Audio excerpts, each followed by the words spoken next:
River flooding has left the Missouri Department of Natural Resources with a problem. Orphaned containers are turning up in rivers.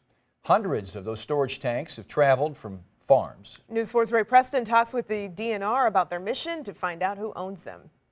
When you look down here, there's always debris and stuff in the river. Scott Barthelmess knows all about the problems of orphaned containers the floodwaters bring.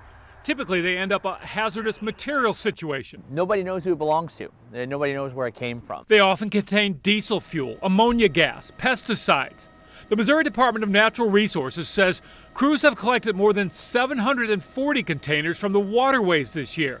They range from small buckets to 500,000-gallon tanks. Rushing floodwaters can carry a tank several miles downriver. So the DNR's goal is to get the orphan container back to whoever owns it.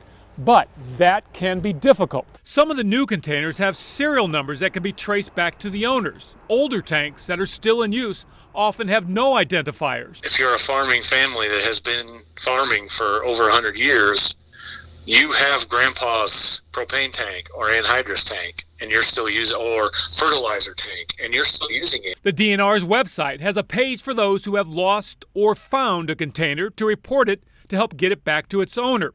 It's also spent about $1 million collecting the containers so far this year and disposing of 12,000 gallons of hazardous materials. Cleanup for the spills is a responsibility of the owner, but the DNR says in a disaster, it's almost impossible to find those who are responsible. Near Eureka, Ray Preston, News 4.